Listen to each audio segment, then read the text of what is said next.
Dear friends, आप सभी लोगों का सक्सेस प्लेटफॉर्म 2591 पे स्वागत है। साथियों, इस वीडियो में हम ज्ञान बिंदु के मॉडल सेट 11 से लेके मॉडल सेट 20 तक के जितने भी करेंट अफेयर्स है उन तमाम करेंट अफेयर्स को हम लोग यहाँ पे डिस्कस करेंगे। इससे पहले हम लोगों ने मॉडल सेट 1 से मॉडल सेट 10 तक के जितने भी करेंट अफेयर्स थे उन सभी को डिस्कस किया गया है, यानी कि हम लोगों ने उसका डिस्कस किया हुआ है और उसका वीडियो भी आपको इसी चैनल पे मिल जाएगा। तो अगर आपने उस वीडियो को नहीं देखा है तो ज़रूर देखें, परीक्षा के लिहाज से वह अति महत्वपूर्ण जो है सेट है। अभी इस वीडियो में हम सेट नंबर यानी कि मॉडल सेट 11 से लेके मॉडल सेट 20 तक के प्रश्नों को कवर करेंगे। तो चलिए बिना देर किए हम लोग आगे बढ़ते हैं। आप क्या करेंगे, इस वीडियो को लाइक करेंगे, चैनल पे पहली बार आए हैं तो चैनल को सब्सक्राइब करेंगे और साथ ही साथ अपने जितने भी फ्रेंड्स हैं उस सभी के ग्रुप में इसे शेयर जरूर करेंगे। तो चलिए हम लोग शुरुआत करते हैं मॉडल सेट का प्रश्न नंबर मॉडल सेट 11 का प्रश्न नंबर 1 के साथ।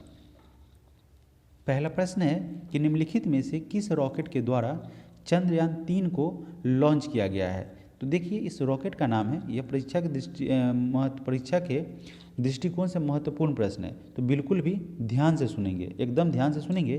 तो इसका हो जाएगा LV-M3-M4 रॉकेट। ठीक है, चंद्रयान 3 को LV-M3-M4 रॉकेट से 14 जुलाई 2023 को सतीश धवन अंतरिक्ष केंद्र श्रीहरिकोटा से लॉन्च किया गया था, 14 जुलाई 2023 को। उसके अलावा चंद्रयान 3 ने चंद्रमा के दक्षिणी पोल पर यानी कि साउथ पोल की अगर बात की जाए तो वहाँ पे 23 अगस्त 2023 को क्या किया था, सफलतापूर्वक सॉफ्ट लैंडिंग किया था। ठीक है, चंद्रयान 3 में मुख्यतः 3 मॉड्यूल है, जो है पहला प्रोपल्सन मॉड्यूल, दूसरा लैंडर मॉड्यूल और तीसरा रोवर मॉड्यूल। चंद्रयान 3 के लैंडर का नाम विक्रम और रोवर का नाम प्रज्ञान था, जैसा कि आप सभी जानते हैं। और पी वीर मुथुवेल चंद्रयान 3 की प्रोजेक्ट डायरेक्टर थी, आप याद रख लेंगे। अगला प्रश्न है प्रश्न संख्या 2। हालांकि इससे जुड़ी भी बहुत सारी इन्फॉर्मेशन है, चंद्रयान 3 से बहुत सारी इन्फॉर्मेशन है, तो वह आपको इसी वीडियो में हम दे ही देते हैं। तब आगे बढ़ते हैं। अगर बात की जाए भारत के द्वारा दक्षिणी ध्रुव पर पहुंचने वाला भारत क्या है, वो पहला देश बन गया है, पूरे दुनिया में पहला देश बन गया है। अमेरिका, रूस और चीन के बाद भारत चंद्रमा पर सॉफ्ट लैंडिंग करने वाला चौथा देश बना है। और चंद्रमा पर जिस जगह चंद्रयान 3 का विक्रम लैंडर उतरा उसे शिव शक्ति पॉइंट तथा चंद्रयान 2 की अगर बात की जाए कि चंद्रयान 2 की जो क्रैश लैंडिंग साइट है जहां भारतीय तिरंगे की छाप थी उसे तिरंगा पॉइंट के नाम से दिया गया है। इस प्रश्न को मैंने SPD करेंट अफेयर्स में भी क्लियर किया था और यहाँ भी इसकी पुनरावृत्ति हो रही है। तो अगर आप इस क्लास से जुड़ते हैं, आप मेरे चैनल से जुड़ते हैं, तो आपका कोई भी प्रश्न डाउट में नहीं रहेगा, बिल्कुल क्लियर होगा और एग्जामिनेशन अच्छा होगा। तो इस चैनल को ज़रूर सब्सक्राइब करेंगे। तो आगे बढ़ते हैं प्रश्न में, प्रश्न संख्या 2। दूसरे नंबर प्रश्न में कह रहा है कि एक था सैन्य अभ्यास, इसका आयोजन किन 2 देशों के मध्य किया गया है। तो इसका अभ्यास किया गया है भारत तथा मालदीव के मध्य। ठीक है, इस नौसेना अभ्यास का आयोजन मालदीव में किया जा रहा है। यह एक नौसेना अभ्यास है जिसका आयोजन मालदीव में किया जा रहा है। चलिए आगे बढ़ते हैं प्रश्न संख्या 3। तीसरे नंबर प्रश्न में कह रहा है कि प्रधानमंत्री नरेंद्र मोदी को किस देश के द्वारा सर्वोच्च सम्मान ऑर्डर ऑफ द नाइल से सम्मानित किया गया है। तो यह जो ऑर्डर ऑफ द नाइल सम्मान है वह मिस्र के द्वारा, मिस्र का उस देश का सर्वोच्च सम्मान है, उस सम्मान से प्रधानमंत्री नरेंद्र मोदी को सम्मानित किया गया है। चलिए आगे बढ़ते हैं प्रश्न में, प्रश्न संख्या 4। चौथे नंबर प्रश्न में कह रहा है कि निम्नलिखित में से किसे 2023 का पद्म विभूषण पुरस्कार नहीं दिया गया है। कहानी में ट्विस्ट है, नहीं दिया गया है, तो यह जाकिर हुसैन को मिला है, SM कृष्णा को दिया गया है। 2023 का पद्म विभूषण बालकृष्ण दोषी को दिया गया है, जबकि दीपक धर को यह पुरस्कार नहीं दिया गया है। प्रश्न में हम आगे बढ़ते हैं। भारत सरकार के द्वारा ऑपरेशन दोस्त किस देश की सहायता से शुरू किया गया है। यह जो है ऑपरेशन दोस्त वह भारत सरकार के द्वारा भूकंप प्रभावित तुर्की की सहायता के लिए चलाया गया था। ऑप्शन नंबर डी हमारा सही आंसर हो जाएगा। और तुर्की तथा सीरिया में 6 फरवरी 2023 को 7.8 रिक्टर की तीव्रता वाला भूकंप आया था, जिससे वहाँ क्या हुआ था, भारी तबाही हुई थी।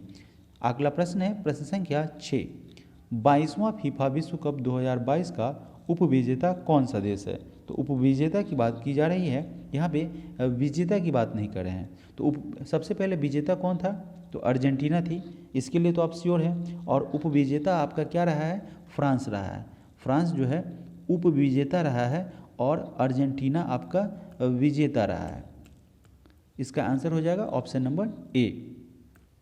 इस 2022 का जो यह फीफा विश्व कप था वह 22वां संस्करण था और इसका आयोजन कतर में किया गया था। आयोजन जो है यह कतर में किया गया था और शुभंकर इसका जो था वह लाइव था। इसके शुभंकर का नाम था लाइव।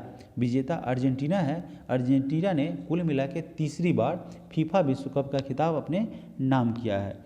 इस फीफा विश्व कप में गोल्डन बूट का अवार्ड जो है वह किलियन एम्बापे को दिया गया है, जिनका सम्मान फ्रांस से है। और गोल्डन बॉल की अगर बात की जाए तो वह लियोनल मेसी जो अर्जेंटीना के स्ट्राइकर है और बेहतरीन फुटबॉल खिलाड़ी है, उन्हें यह सम्मान से नवाजा गया है। गोल्डन ग्लव्स की अगर बात करेंगे तो यह अर्जेंटीना के ही एमिलियानो मार्टिनेज को दिया गया है और इसका स्पॉन्सर है भारतीय कंपनी बायजूस। 23वां फीफा विश्व कप का आयोजन 2026 में अमेरिका, कनाडा तथा मैक्सिको में किया जाएगा। और प्रथम फीफा विश्व कप का आयोजन 1930 में उरुग्वे में हुआ था, जिसे उरुग्वे ने जीता था। तो पहली बार अगर बात करें फीफा की, तो पहली बार फीफा का आयोजन कब हुआ गया था, तो वह हुआ था 1930 में पहली बार, ठीक है। और जिसमें उरुग्वे जीता था, उरुग्वे जो है उसमें जीता था। चलिए बढ़ते हैं प्रश्न में आगे की तरफ। प्रश्न संख्या 7, निम्नलिखित में से द गोल्डन ईयर्स नामक पुस्तक के लेखक कौन है। तो इस द गोल्डन ईयर पुस्तक को जो है वह रस्किन बॉन्ड के द्वारा लिखा गया है। प्रश्न संख्या 8, एशियाटिक सोसाइटी ऑफ बंगाल के संस्थापक थे। तो एशियाटिक सोसाइटी ऑफ बंगाल की स्थापना या संस्थापक जो है वह सर विलियम जोन्स थे।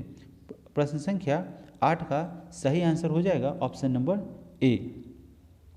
प्रश्न संख्या 9 नंबर प्रश्न में है कि नागरिकता संशोधन विधेयक को लोकसभा में कब प्रस्तुत किया गया था। तो इसे 9 दिसंबर 2019 को प्रस्तुत किया गया था, ऑप्शन नंबर बी। प्रश्न संख्या 10, निम्नलिखित में से किस राज्य में बिहान मेला का आयोजन किया जाता है। तो इस बिहान मेला का आयोजन उड़ीसा में किया जाता है और यह जो है इसको कोंध जनजाति, वहाँ की एक कोंध जनजाति है, उनके द्वारा इसे आयोजित किया जाता है। ऑप्शन नंबर सी हमारा सही आंसर हो जाएगा।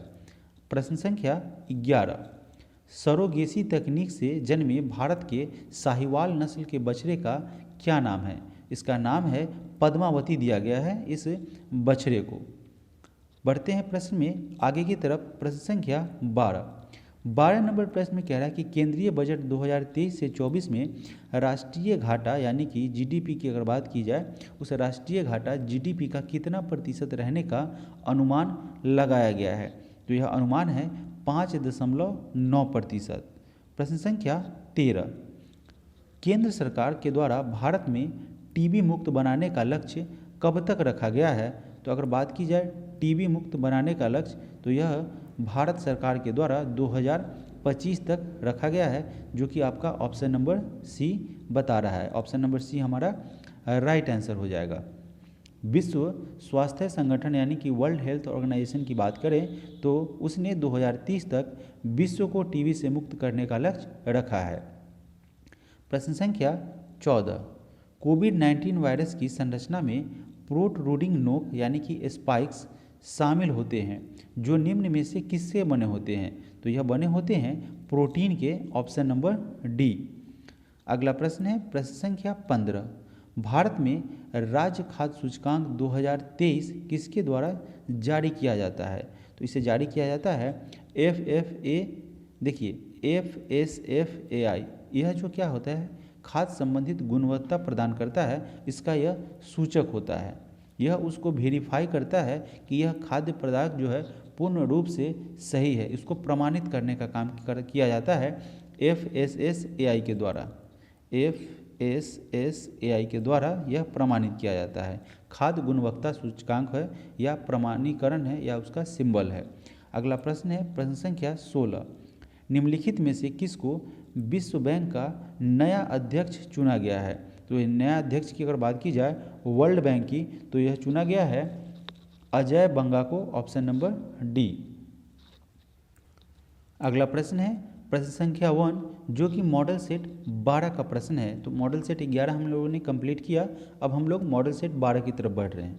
वर्तमान में भारत में कुल कितने रामस्थल है, यानी कि रामसर स्थल है? तो कुल मिला के वर्तमान में अभी 75 रामसर स्थल जो है वह हैं। और अगर बात की जाए तो सालबुग वेटलैंड कंजर्वेशन जम्मू कश्मीर में है। इस तरीके से भारत के पहले रामस्थल के रूप में चिल्का झील 1981 को मान्यता प्राप्त हुआ था। अभी याद रखेंगे कि भारत का पहला रामसर स्थल जो है वह था हमारा चिल्का झील, और उसे जो है यह मान्यता 1981 में मिली थी। आगे बढ़ते हैं प्रश्न संख्या 2। हाल ही में चर्चा में रहा महादेव वन्यजीव अभयारण्य किस राज्य में स्थित है? तो यह गोवा में स्थित है, जो कि बॉम्बे हाई कोर्ट की गोवा पीठ के द्वारा गोवा सरकार को महादेव वन्यजीव अभयारण्य को वन्यजीव संरक्षण के तहत बाघ रिजर्व घोषित करने का निर्देश दिया गया है।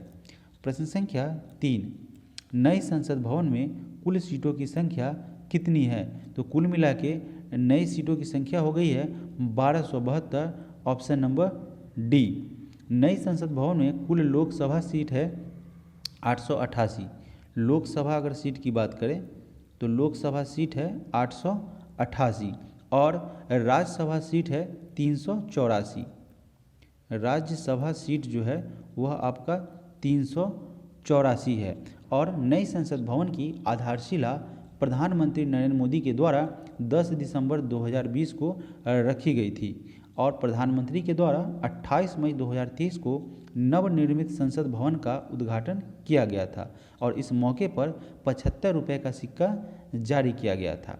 संसद परिसर में राष्ट्रीय वृक्ष बरगद भी लगाया गया है और लोकसभा का आंतरिक हिस्सा राष्ट्रीय पक्षी मोड़ पर आधारित है। इसका डिजाइन जो है वह बिमल पटेल के द्वारा तैयार किया गया है और इसका आकार त्रिकोणीय है। इस तरीके से कुछ महत्वपूर्ण इससे संबंधित फैक्टर है या पॉइंट्स है, उसे आप याद रखेंगे। प्रश्न संख्या 4। 95वां यानी कि 95th ऑस्कर अवार्ड में किस फिल्म के सॉन्ग को बेस्ट ओरिजिन सॉन्ग के रूप में चुना गया है? तो यह चुना गया है RRR यानी कि RRR के सॉन्ग नाटू नाटू को। अगला प्रश्न है प्रश्न संख्या 5। पुरुष हॉकी विश्व कप 2023 का विजेता कौन रहा है? तो यह विजेता रहा है जर्मनी, ऑप्शन नंबर बी। और कुल मिला के यह तीसरी बार बना है विजेता। जर्मनी की अगर बात की जाए तो जर्मनी ने यह कुल मिला के तीसरी बार पुरुष हॉकी विश्व कप का खिताब अपने नाम किया है। प्रश्न संख्या 6। हाल ही में जारी फॉर्च्यून ग्लोबल 500 की सूची में भारत की कौन सी कंपनी टॉप पे रही है? तो टॉप पे रहा गया है Reliance industries, option number A. अगर बात की जाए भारत में प्रथम तथा वैश्विक स्तर पर 88वां स्थान प्राप्त हुआ है। ठीक है, 2023 में जो जारी फॉर्च्यून ग्लोबल 500 का लिस्ट था उसमें भारतीय कंपनी रिलायंस इंडस्ट्री को भारत में प्रथम तथा वैश्विक स्तर पर अगर बात की जाए इंडिया का तो टॉप हुआ, लेकिन वर्ल्ड में अगर बात की जाए तो वर्ल्ड में इनका क्रम था 88वां यानी कि 88th। प्रश्न संख्या 7। वर्ष 2022 का मेजर ध्यानचंद खेल रत्न पुरस्कार किसे दिया गया है? देखिए, मेजर ध्यानचंद खेल रत्न पुरस्कार की अगर बात की जाए तो यह आपका दिया गया है शरत कमल को। ठीक है, शरत कमल की अगर बात की जाए तो वह टेबल टेनिस प्लेयर है। ठीक है, टेबल टेनिस जो है वह प्लेयर है, इनका संबंध टेबल टेनिस से है। अगला प्रश्न है प्रश्न संख्या 8।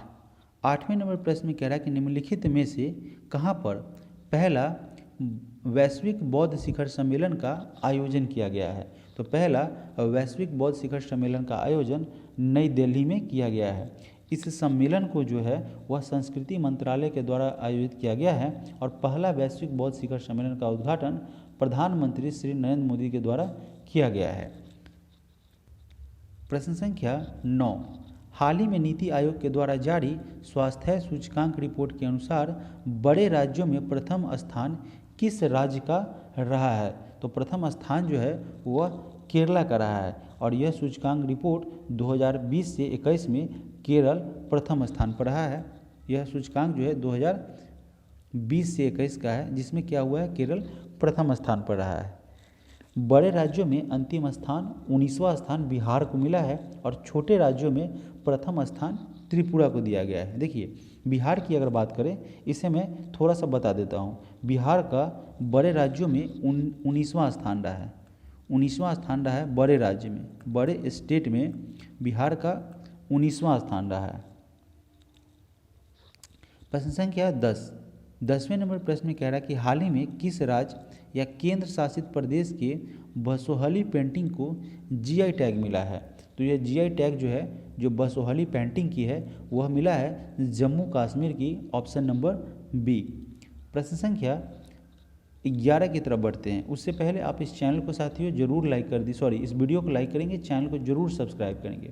अगर जीआई टैग की अगर हम आपसे बात करें तो यह जीआई टैग अधिनियम 1999 में आया था। 1999 में जीआई टैग अधिनियम आया था, ठीक है। और प्रथम बार जीआई टैग 2004 में दार्जिलिंग चाय को दिया गया था। सबसे पहले 2004 में दार्जिलिंग चाय को यह जीआई टैग प्रदान किया गया था, दार्जिलिंग चाय को। प्रश्न संख्या 11, निम्नलिखित में से किसने फ्रेंच ओपन 2023 का महिला एकल का खिताब जीता है? तो यह खिताब ईगा स्वीटेक के द्वारा जीता गया है, ऑप्शन नंबर डी। अगला प्रश्न है प्रश्न संख्या 12, हाल ही में एसबीआई के द्वारा जारी एक रिपोर्ट के अनुसार किस वर्ष तक भारत विश्व की तीसरी अर्थव्यवस्था बन जाएगा? तो ऐसा अनुमान है कि 2029 तक भारत जो है विश्व की तीसरी अर्थव्यवस्था बन जाएगा, तीसरी सबसे बड़ी अर्थव्यवस्था बन जाएगा। प्रश्न संख्या 13, 23वां एससीओ शिखर सम्मेलन 2023 की अध्यक्षता किस देश के द्वारा किया गया है? इसका अध्यक्षता किया गया है भारत के द्वारा। प्रश्न संख्या 14, हाल ही में जारी वैश्विक आतंकवाद सूचकांक 2023 में भारत को कौन सा स्थान पर रहा है? वैश्विक आतंकवाद सूचकांक 2023 की अगर बात की करें तो इसमें भारत को 13वां स्थान दिया गया है और यहाँ पे अफ़गानिस्तान जो है, अफ़गानिस्तान वह आपका प्रथम स्थान पर रहा है। अगला प्रश्न है प्रश्न संख्या 15, 15 नंबर प्रश्न में कह रहा है कि बिहार में वृक्षावरण कितना प्रतिशत है? तो बिहार में वृक्षावरण की अगर बात की जाए तो 2.48% वृक्षावरण है। भारत एवं बिहार, ठीक है, वहाँ पे वन स्थिति रिपोर्ट प्रति 2 वर्षों पर भारतीय वन सर्वेक्षण संस्थान के द्वारा जारी किया जाता है और सर्वप्रथम वन स्थिति रिपोर्ट 1987 में पहली बार इसे प्रस्तुत किया गया था या इस रिपोर्ट को दिया गया था। वन स्थिति रिपोर्ट 2021 इस श्रृंखला की 17वीं रिपोर्ट है, जिसके लिए दूर संवेदी उपग्रह रिसोर्स सेट 2 से प्राप्त आंकड़ों का प्रयोग किया गया है। प्रश्न संख्या 16, मॉडल सेट नंबर 13 का यह पहला प्रश्न है, 16 प्रश्न नहीं, मॉडल सेट नंबर 13 का यह पहला प्रश्न है। पूछा गया है कि हाल ही में जारी बाघ गणना रिपोर्ट 2022 के अनुसार भारत में बाघों की कुल संख्या कितनी है? तो यह बाघ गणना रिपोर्ट 2022 के संदर्भ में पूछा गया है, तो उसमें कुल मिला के 3682 बाघ का जो है वह संख्या पाया गया है या उपलब्ध है। सबसे ज़्यादा बाघों की अगर संख्या की बात करें तो मध्य प्रदेश में सबसे ज़्यादा बाघों की संख्या है जो कि 785 है और बिहार की अगर बात करें तो बिहार में बाघों की संख्या 54 है। प्रश्न संख्या 2, विश्व का सबसे तेज सुपर कंप्यूटर कौन सा है?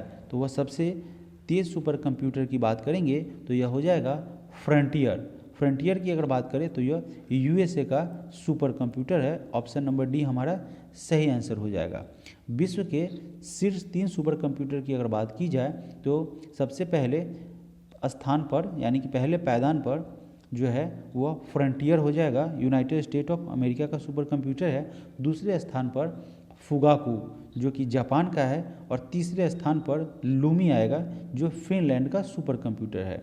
भारत की अगर बात की जाए तो भारत के शीर्ष 3 सुपर कंप्यूटर, यानी कि भारत का ही अपना अगर बात करें कि शीर्ष 3 कौन सा है, तो एरावत है जो कि पूरे दुनिया में 75वें स्थान पर रहता है, और परम सिद्धि है दूसरा भारत का जो कि पूरे दुनिया में उसका 131वां स्थान है।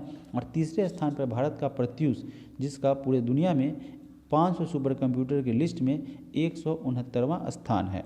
और चार्ल्स बेबेज को कंप्यूटर का जनक कहा जाता है, और 2 दिसंबर को विश्व कंप्यूटर साक्षरता दिवस के रूप में प्रत्येक वर्ष मनाया जाता है। बढ़ते हैं प्रश्न संख्या 3 की तरफ। तीसरे नंबर प्रश्न में कह रहा है, देखिए साथियों, यहाँ पे हमने अभी जस्ट डिस्कस किया था कि यह जो फुगाकू है यह दूसरे नंबर पर हो जाएगा, और यह लूमी जो है आपका वह तीसरे नंबर पर हो जाएगा, और यह फिनलैंड का है, और यह आपका जापान का है। चलिए तीसरे नंबर प्रश्न में कह रहा है कि 69वां राष्ट्रीय फिल्म पुरस्कार में किस अभिनेता को सर्वश्रेष्ठ अभिनेता के रूप में चुना गया है। तो सर्वश्रेष्ठ अभिनेता के रूप में 69वां राष्ट्रीय फिल्म पुरस्कार में अल्लू अर्जुन को चुना गया है, जो कि ऑप्शन नंबर डी है। अगला प्रश्न है प्रश्न संख्या 4। प्रथम बिस्टेक विदेश मंत्री बैठक का आयोजन कहाँ किया गया है।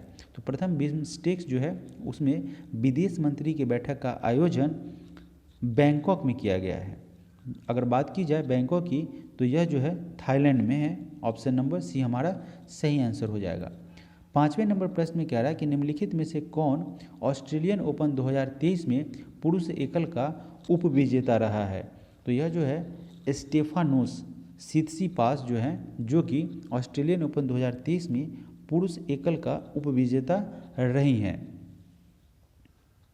अगला प्रश्न है प्रश्न संख्या 6। निम्नलिखित में से कौन वर्तमान में केंद्र सरकार के कानून मंत्री हैं। कानून मंत्री की अगर बात की जाए तो वर्तमान में अर्जुन राम मेघवाल हैं, जो कि केंद्रीय कानून मंत्री है। अगला प्रश्न है प्रश्न संख्या 7। केंद्र सरकार के द्वारा जारी पीएम प्रमाण योजना का मुख्य उद्देश्य क्या है। इसका मुख्य उद्देश्य है रासायनिक उर्वरकों के उपयोग को कम करना है, इसके जगह पर क्या करना है, जैविक जो है उर्वरक है उसका यूज करना है। तो ऑप्शन ए हमारा सही आंसर हो जाएगा। 8वें नंबर प्रश्न की अगर बात करें तो 8वें नंबर प्रश्न में कह रहा है कि निम्नलिखित में से किस आईसीसी पुरस्कार 2022 में men's test cricketer of the year जो है उसके लिए चुना गया है। तो यह पुरस्कार जो है वह बेन स्टोक को दिया गया है। बेन स्टोक को इस पुरस्कार के लिए चुना गया है, ऑप्शन नंबर बी। प्रश्न संख्या 9। आईसीसी पुरुष एक दिवसीय विश्व कप 2027 का आयोजन किस देश में नहीं किया जाएगा। तो आयोजन कहाँ किया जाएगा पहले ये जान लेते हैं। तो इसका आयोजन जो है जिम्बाब्वे, दक्षिण अफ्रीका और नामीबिया में किया जाएगा। तो देखिए यहाँ पे जिम्बाब्वे, नामीबिया, दक्षिण अफ्रीका हो जाएगा, तो आपका कौन सा नहीं होगा, option number A Kenya. Kenya में इसका आयोजन आईसीसी पुरुष एक दिवसीय विश्व कप 2007 का आयोजन केन्या में नहीं किया जाएगा। प्रश्न संख्या 10। निम्नलिखित में से कौन अंबेडकर अलाइव पुस्तक के लेखक है। इस पुस्तक को जो है वह शशि थरूर के द्वारा लिखा गया है। प्रश्न संख्या 11। नीति आयोग के द्वारा जारी गरीबी के मापन हेतु राष्ट्रीय बहुआयामी गरीबी सूचकांक के मानकों में शामिल नहीं है। इसमें कौन जो है वह राष्ट्रीय बहुआयामी गरीबी सूचकांक के मानक में शामिल नहीं है, तो वह है आपका खुशहाली। जबकि स्वास्थ्य बेहतर होना चाहिए, जीवन स्तर बेहतर होना चाहिए, शिक्षा बेहतर होना चाहिए। तो यह 3 जो है वह मानदंड इसमें शामिल है। प्रश्न संख्या 12। निम्नलिखित में से किस राज्य सरकार के द्वारा सरकार आपके द्वार पहल, इस पहल को चलाया गया है। तो यह किस राज्य सरकार के द्वारा चलाया गया है। तो इसे महाराष्ट्र सरकार ने चलाया है, जिसका नाम है सरकार आपके द्वार। प्रश्न संख्या 13। 44वां शतरंज ओलंपियाड 2022 का आयोजन कहाँ पे हुआ है। तो इसका आयोजन किया गया है चेन्नई में। चेन्नई में 44वां शतरंज ओलंपियाड 2022 का आयोजन किया गया है, और इसका आयोजन पहली बार भारत में हुआ है। शुभंकर की अगर बात की जाए तो इसका शुभंकर है थम्बी, जो कि एक शतरंज नाइट है। अगला प्रश्न है प्रश्न संख्या 14। राष्ट्रीय बहुआयामी गरीबी सूचकांक 2023 किसके द्वारा जारी किया गया है? तो यह जो है, जो कि राष्ट्रीय बहुआयामी गरीबी सूचकांक 2023 है, उसे नीति आयोग के द्वारा जारी किया गया है। इसके रिपोर्ट के अनुसार वर्ष 2015 से 16 में 2019 से 21 की अवधि में 13.5 करोड़ लोग जो है वह बहुआयामी गरीबी से मुक्त हुए हैं। प्रश्न संख्या 15, संयुक्त राष्ट्र के द्वारा किस वर्ष को ग्लेशियरों के संरक्षण हेतु अंतर्राष्ट्रीय वर्ष के रूप में घोषित किया गया है? तो यह 2025 की अगर बात की जाए, उसे संयुक्त राष्ट्र के द्वारा ग्लेशियरों के संरक्षण हेतु अंतर्राष्ट्रीय वर्ष घोषित किया गया है। अगर 2021 की बात करें तो 2021 को संयुक्त राष्ट्र के द्वारा शांति एवं विश्वास हेतु इस वर्ष को घोषित किया गया है। 2023 की हम बात कर लेते हैं तो उसे संयुक्त राष्ट्र के द्वारा अंतर्राष्ट्रीय बाजरा वर्ष के रूप में घोषित किया गया है। यह याद रखेंगे, परीक्षा के दृष्टिकोण से महत्वपूर्ण हो जाएगा। 2023 में अंतर्राष्ट्रीय बाजरा वर्ष के रूप में घोषित किया गया है। बाजरा वर्ष के रूप में घोषित किया गया है संयुक्त राष्ट्र के द्वारा।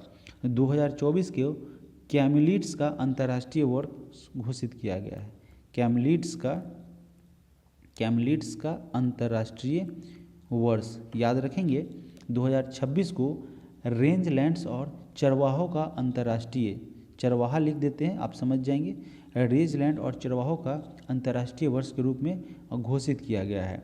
और 2025 में ग्लेशियरों के संरक्षण का अंतर्राष्ट्रीय वर्ष घोषित किया गया है, जो कि हमारा प्रश्न भी है और हमारा आंसर भी है। प्रश्न संख्या 16 में कह रहा है कि पाँचवा खेलो इंडिया यूथ गेम्स का आयोजन किस राज्य में किया गया है? इसका आयोजन जो है वह मध्य प्रदेश में किया गया है, 5वां खेलो इंडिया यूथ गेम्स। बढ़ते हैं अगले मॉडल सेट की तरफ। मॉडल सेट 14, 17वीं बार भारत वन स्थिति रिपोर्ट 2021 में के अनुसार, यह 17वीं जो भारतीय वन स्थिति रिपोर्ट 2021 है, उसके अनुसार भारत के कुल भूभाग के कितने प्रतिशत क्षेत्र पर वन आवरण है? देखिए, भारत का जो कुल भूभाग है उसके बारे में बात की जा रही है, तो उसका कितने प्रतिशत क्षेत्र पर वन आवरण है? तो कुल अगर बात की जाए 21.71% जो है वह भारत का भूभाग है। उस भारत के कुल भूभाग के, यानी कुल भूभाग जो 100% होगा, उसमें से 21.71% पर जो है वन आवरण है, यानी कि ऑप्शन नंबर डी हमारा सही आंसर हो जाएगा। इसके अलावा यह रिपोर्ट जो है वो भारतीय वन सर्वेक्षण के द्वारा प्रति 2 वर्ष पर प्रकाशित किया जाता है। प्रश्न संख्या 2, केंद्रीय बजट 2023-24 के तहत निम्न में से किस मद पर सर्वाधिक व्यय के लिए धनराशि आवंटित किया गया है? तो सबसे ज़्यादा परिवहन पर खर्च करने के लिए जो है धनराशि आवंटित की गई है, ऑप्शन नंबर डी। प्रश्न संख्या 3, हाल ही में इसरो के द्वारा आदित्य L1 का प्रक्षेपण किस रॉकेट से किया गया है? तो इसका प्रक्षेपण जो है वह PSLV C57 इस नाम के रॉकेट से, इसका आदित्य L1 का जो कि सूर्य के लिए है, तो उसका जो है PSLV C57 नामक रॉकेट से इस आदित्य L1 उपग्रह को लॉन्च किया गया है। अगला प्रश्न है प्रश्न संख्या 4, निम्नलिखित में से कौन वर्तमान में भारत के वित्त सचिव है? तो वर्तमान में TB सोमनाथन जो है वह भारत के वित्त सचिव है, और कैबिनेट सचिव की अगर बात की जाए तो वह राजीव गाबा हो जाएंगे। अगला प्रश्न है प्रश्न संख्या 5, वर्ष 2023 में विश्व पृथ्वी दिवस की थीम क्या है? तो जो 2023 का वर्ल्ड अर्थ डे की अगर बात की जाए, विश्व पृथ्वी दिवस की बात, तो उसका थीम है इन्वेस्ट इन आवर प्लानेट। हमारे प्लानेट पे क्या करें? इन्वेस्ट करें, निवेश करें। प्रश्न संख्या 6, भारत सरकार के द्वारा किस वर्ष के बजट में राष्ट्रीय हरित हाइड्रोजन मिशन का उल्लेख किया गया है? तो यह जो है किस वर्ष के बजट में, तो यह बजट हो जाएगा 2021 से 22 में राष्ट्रीय हरित हाइड्रोजन मिशन का उल्लेख किया गया है। प्रश्न संख्या 7, 32वां सरस्वती सम्मान किस भाषा के लेखक लेखिका को दिया गया है? तो यह सम्मान जो है वह दिया गया है तमिल की लेखक को। ठीक है, 32वां सरस्वती सम्मान तमिल भाषा के लेखक शिवशंकरी को दिया गया है। शिवशंकरी देवी कहिए, शिवशंकरी जी को दिया गया है यह सम्मान। यह सम्मान शिवशंकरी जी को अपनी कृति सूर्यवंशम के लिए प्रदान किया गया है। सूर्यवंशम के लिए यह पुरस्कार उन्हें मिला है। अगला प्रश्न है प्रश्न संख्या 8। प्रश्न संख्या 8 में कह रहा है कि निम्नलिखित में से किस फिल्म को 80वां गोल्डन ग्लोब अवार्ड 2023 दिया गया है। तो यह जो है 80वां गोल्डन ग्लोब अवार्ड की बात की जाए तो यह अवार्ड जो है वह द फैबलमैन्स, ठीक है, यह जो है द फैबलमैन मूवी है, उसे यह पुरस्कार प्रदान किया गया है। प्रश्न संख्या 9। निम्नलिखित में से किस खिलाड़ी को Wisden cricketer of the year 2023 के लिए चुना गया है। तो चुना गया है हरमनप्रीत कौर, जो कि भारत की महिला क्रिकेट टीम की कप्तान है। हरमनप्रीत कौर को Wisden cricketers of the year 2023 के लिए चुना गया है। प्रश्न संख्या 10। 24वां शंघाई सहयोग संगठन की आगामी बैठक का आयोजन किस देश में किया जाएगा। तो इसका आयोजन जो कि 24वां शंघाई सहयोग संगठन की होगी, उस बैठक का आयोजन कजाकिस्तान में किया जाएगा। Option number D. प्रश्न संख्या 11 नंबर प्रश्न में कह रहा है कि निम्नलिखित में से किस देश में पहले हॉकी 5 विश्व कप का आयोजन किया जाएगा। तो पहले हॉकी 5 विश्व कप 2024 का आयोजन ओमान में किया जाएगा। Option number B. और अगर बात की जाए 16वां पुरुष हॉकी विश्व कप 2026, जिसका आयोजन बेल्जियम और नीदरलैंड में होगा। प्रश्न संख्या 12। निम्नलिखित में से किस वर्ष प्रधानमंत्री उज्ज्वला योजना की शुरुआत की गई थी। तो इसकी शुरुआत हुई थी 2016 को, 1 मई 2016 को इसकी शुरुआत की गई थी बलिया उत्तर प्रदेश से प्रधानमंत्री नरेंद्र मोदी के द्वारा। कहाँ से शुरू किया गया था? उत्तर प्रदेश के बलिया से, ठीक है, यूपी के बलिया से इसकी शुरुआत नरेंद्र मोदी के द्वारा की गई थी। और प्रधानमंत्री उज्ज्वला योजना का मुख्य उद्देश्य है फ्री में गैस कनेक्शन उपलब्ध कराना। प्रश्न संख्या 13। पुस्तक द गोल्डन ईयर्स के लेखक कौन हैं। इस गोल्डन ईयर्स की अगर बात की जाए तो इस पुस्तक को रस्किन बॉन्ड के द्वारा लिखा गया है। प्रश्न संख्या 14 नंबर प्रश्न में कह रहा है कि भारत की पहली जनगणना रिपोर्ट, जनगणना नहीं है, जनगणना रिपोर्ट के अनुसार किस राज्य में सबसे ज़्यादा झीलों की संख्या है। सबसे ज़्यादा झीलों की संख्या तमिलनाडु में है, ठीक है। इस यहाँ पे झीलों की सबसे ज़्यादा यानी कि सर्वाधिक संख्या पाई गई है। बढ़ते हैं प्रश्न में आगे की तरफ। प्रश्न संख्या, हालांकि यह जो है मॉडल सेट 14 का यह अंतिम प्रश्न था, ठीक है। अब हम मॉडल सेट नंबर 15 की तरफ बढ़ते हैं। पहला प्रश्न है निम्नलिखित में से किस कृति को मैन बुकर अंतर्राष्ट्रीय पुरस्कार 2023 दिया गया है। तो यह पुरस्कार दिया गया है टाइम शेल्टर को। टाइम शेल्टर की अगर बात की जाए तो जॉर्जी गास्पोडिनिव की एक कृति है, एक पुस्तक है टाइम शेल्टर, उसे मैन बुकर अंतर्राष्ट्रीय पुरस्कार 2023 से सम्मानित किया गया है। प्रश्न संख्या 2। निम्नलिखित में से किस देश में छठा हिंद महासागर सम्मेलन का आयोजन किया गया है। तो छठे हिंद महासागर की अगर बात की जाए, हिंद महासागर का सम्मेलन, उसका आयोजन बांग्लादेश के ढाका में किया गया है। प्रश्न संख्या 3। वर्तमान में संसार के देशों के तुलनात्मक रहन सहन के निर्धारण हेतु क्रय शक्ति क्षमता विधि का प्रयोग किया जाता है। तो पूछ क्या रहा है कि देशों में तुलनात्मक रहन सहन के निर्धारण के हेतु क्रय शक्ति क्षमता की विधि का प्रयोग किया जाता है, किसके द्वारा किया जाता है। तो यह किया जाता है विश्व बैंक यानी कि वर्ल्ड बैंक के द्वारा। प्रश्न संख्या 4।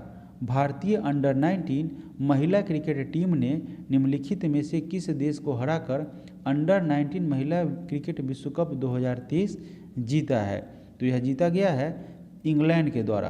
अंडर 19 महिला क्रिकेट टीम ने निम्नलिखित में से किसे हराया है। तो इंग्लैंड को हराकर यह खिताब जीता है।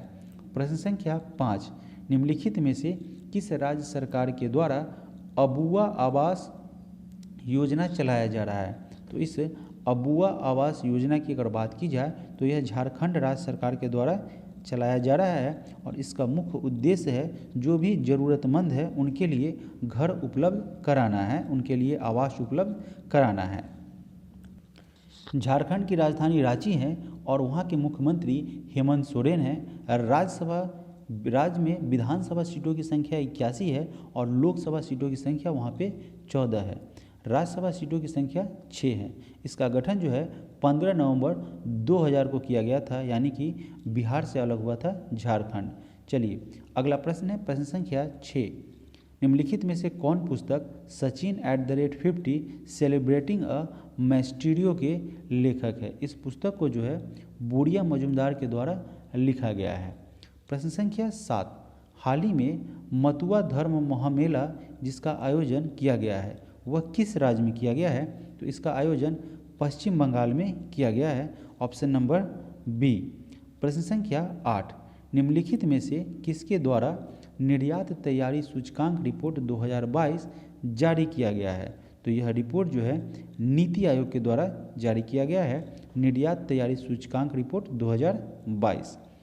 प्रश्न संख्या 9। केंद्रीय बजट 2023 से 24 में उल्लेखित भारत श्री योजना का मुख्य उद्देश्य क्या है?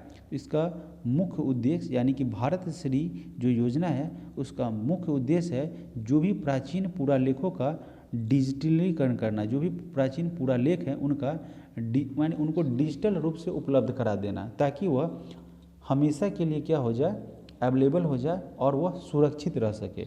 इसी के लिए जो भी प्राचीन पुरालेख है उनको डिजिटलीकरण करना है। प्रश्न संख्या 10। निम्नलिखित में से किस देश के द्वारा चक्रवात बिपरजॉय का नामकरण किया गया है? तो यह जो चक्रवात है जिसका नाम है बिपरजॉय, उसका जो है नामकरण बांग्लादेश के द्वारा किया गया है, ऑप्शन नंबर बी।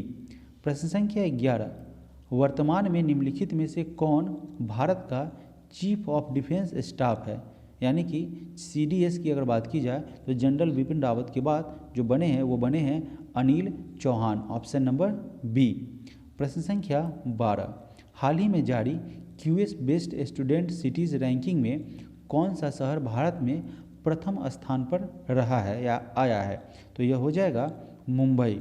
मुंबई जो है उस शहर को QS best student cities ranking में प्रथम तथा विश्व में इसकी संख्या जो है, विश्व में इसका रैंकिंग जो है 103वां स्थान इसको प्राप्त हुआ है।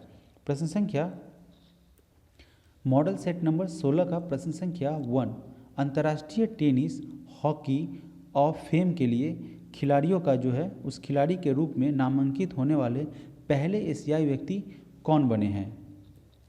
तो इसका आंसर हो जाएगा लिएंडर पेस। लिएंडर पेस खिलाड़ी श्रेणी में अंतर्राष्ट्रीय टेनिस हॉल ऑफ फेम के लिए नामांकित होने वाले पहले एशियाई व्यक्ति हैं। वे 2024 के लिए घोषित 6 नामांकित व्यक्तियों में से एक थे। प्रश्न संख्या 2।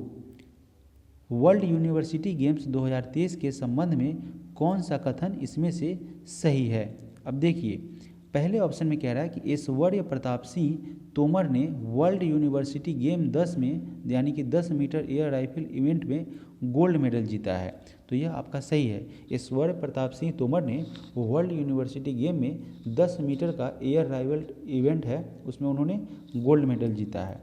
ऑप्शन नंबर 2 में कह रहा है यानी कि यहाँ पे यह यूनिवर्सिटी गेम्स यानी कि वर्ल्ड यूनिवर्सिटी गेम की अगर बात की जाए तो यह यूनिवर्सिटी गेम्स हर 2 साल में आयोजित किया जाता है, जो दुनिया के सबसे बड़े मल्टी स्पोर्ट्स इवेंट में से एक है। तो यह दोनों ऑप्शन हमारा सही हो जाएगा। प्रश्न संख्या 3। भारत की पहली फ्रोजन लेक मैराथन 20 फरवरी को 13,862 फीट की ऊंचाई पर लद्दाख में किस स्थान पर आयोजित किया गया है? इसका स्थान है पैंगसो। यह जो है एक स्थान है, ठीक है। 20 फरवरी को पहला फ्रोजन लेक मैराथन जो कि लद्दाख के पैंगसो में 13,862 फीट की ऊंचाई पर आयोजित किया गया था। सेना और भारत तिब्बत सीमा पुलिस यानी कि ITBP इसका आयोजन के लिए उचित कार्य योजना लागू करने के लिए अनुबंधित किया गया है। प्रश्न संख्या 4। RBI के वर्तमान गवर्नर कौन है? तो वर्तमान गवर्नर RBI के यानी कि भारतीय रिजर्व बैंक के हैं शक्तिकांत दास, ऑप्शन नंबर सी। रघुराम राजन व उर्जित पटेल पूर्व में RBI के गवर्नर पद पर रह चुके हैं और वर्तमान में निर्मला सीतारमण भारत की वित्त मंत्री है। आरबीआई की अगर बात करें तो आरबीआई में एक गवर्नर और 4 डिप्टी गवर्नर होते हैं, यानी कि उप गवर्नर होते हैं। आरबीआई के द्वारा मौद्रिक नीति की घोषणा की जाती है। और भारतीय रिजर्व बैंक की स्थापना की अगर बात करें तो इसकी स्थापना 1 अप्रैल 1935 को हुआ था और इसका राष्ट्रीयकरण यानी कि नेशनलाइजेशन 1949 को हुआ था। प्रश्न संख्या 5, उस भारतीय मूल के फोटोग्राफर का नाम क्या है जिसने नेशनल ज्योग्राफिक की पिक्चर्स ऑफ द ईयर प्रतियोगिता 2023 जीती है? तो यह जीता गया है कार्तिक सुब्रमण्यम के द्वारा। यह एक फोटोग्राफर है जिन्होंने नेशनल ज्योग्राफिक की पिक्चर्स ऑफ द ईयर 2023 का खिताब जीता है या यह अवार्ड उन्होंने जीता है। प्रश्न संख्या 6, लिथियम बैटरी के आविष्कारक जॉन गुडिनफ का 100 वर्ष की आयु में निधन हो गया। उन्हें किस वर्ष के नोबेल पुरस्कार से सम्मानित किया गया था? तो उनको यह पुरस्कार 2019 में दिया गया था। उनकी 100 वर्ष की आयु में निधन हो गया है। प्रश्न संख्या 7, 7वें नंबर प्रश्न में कह रहा है कि उपराष्ट्रपति जगदीप धनखड़ ने 9 मार्च 2023 को मुंडको उपनिषद द ब्रिज टू इमॉर्टलिटी पुस्तक का विमोचन किया है। इस पुस्तक के लेखक कौन है?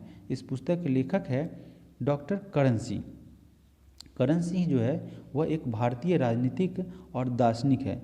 वह जम्मू और कश्मीर की सियासत के अंतिम महाराजा सर हरि सिंह के पुत्र हैं।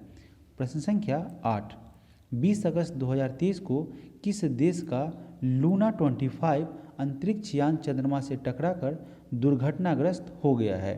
तो यह है आपका रूस। रशिया ने रूस का जो है लूना 25 अंतरिक्ष यान चंद्रमा से टकराकर दुर्घटनाग्रस्त हो गया और रूस का चंद्रमा मिशन जो है वह विफल हो गया। प्रश्न संख्या 9, किस देश को दुनिया का पहला पूरी तरह से परिचालित स्वरम ड्रोन सिस्टम मिला है? तो यह स्वरम अगर ड्रोन सिस्टम की बात की जाए तो वह भारत को मिला है और वह पूरी तरह से परिचालित है, पूरी तरह से जो है परिचालित है स्वरम drone system. New space research company ने फरवरी 2023 में भारतीय सेना को स्वरम ड्रोन डिलीवर किया था और 100 ड्रोन का जो झुंड है वह दुश्मन के इलाकों में कम से कम 50 किलोमीटर दूर लक्ष्य को भेजने में सक्षम है। प्रश्न संख्या 10, अमेरिकी अंतरिक्ष एजेंसी नासा ने पहली बार किस महिला को साइंस चीफ का पद दिया था? तो यह पद दिया गया है निकोला फॉक्स को। अगर बात करें आपसे निकोला फॉक्स की तो अमेरिकी अंतरिक्ष एजेंसी नासा के द्वारा निकोला फॉक्स को साइंस चीफ का पद दिया गया है और नासा ने लंबे समय के सौर वैज्ञानिक निकोला फॉक्स को अपनी अमेरिकी अंतरिक्ष एजेंसी के विज्ञान प्रमुख के रूप में नियुक्त किया है, जो इसके हेलियोजॉफिक्स डिवीजन की प्रमुख है। वह सूरज का अध्ययन करने वाले पार्कर सोलर प्रोब मिशन की पूर्व शीर्ष वैज्ञानिक है।